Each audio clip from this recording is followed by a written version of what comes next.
natin yung... Ang suggestion namin, kami, pinakamagandang suggestion is hatiin po yung existing bike lane sa Commonwealth kasi malapad naman po siya. Nasa 5 meters po siya. Sa gitna ng dumaraming bilang ng motorsiklo at bumibigat na trapiko tuwing rush hour, partikular na sa Commonwealth Avenue, tinitingnan ngayon ng Metropolitan Manila Development Authority o MMDA ang posibilidad ng paghahati ng bicycle lane rito. Ngunit sa mga siklista na pangunahing gagamit ng lane, ang planong ito ay nagdudulot ng pangamba sa kanila. Anila ang bawat espasyo sa daan ay mahalaga para sa kanilang kaligtasan at komportableng biyahe rin. Medyo asset po kasi kapag marami po, parang hirap po dumaan kung maliit na po.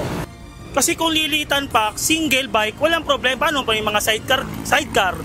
O single din, bike din naman yon. Paano yung mga e-bike? O di ba kasama din siya sa mga bike? O sila nga binigyan na nga sila ng way para sa motorcycle lane, di pa nasunod. Bakit kailangan pang bigyan ng daan, di ba? Probably pa hindi po kasi nagbe-bike po kami. Isipin mo namin parami kami, sabay-sabay kami dito na babike.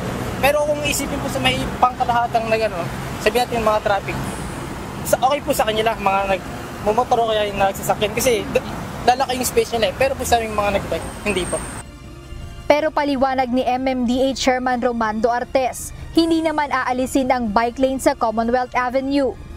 Ayon sa MMDA, 5 metro ang lapad nitong bike lane rito sa Commonwealth Avenue. Plano nilang hatiin ito upang mabigyan ng karagdagang lane ang mga motoristang dumaraan rito sa lugar. Kasya pa rin naman po ang bike na magsalubungan sa 2.5 meters. Cycle lane? Hindi po aalisin yung bike lane.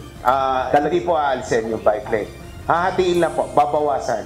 Kung ibibigay natin ang 2.5 meters sa nagmumotor, additional 2 lanes po yan. Sa kabilang banda, positibo naman ang pagtanggap ng ilang motorcycle riders sa panukalang ito.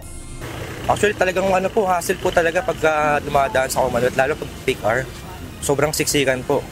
As in talagang yung mga motor halos 4 na dumadaan at magkakadikit pa po yun. Medyo delikado po kasi lalo na pwedeng magkasagyan ng handlebars.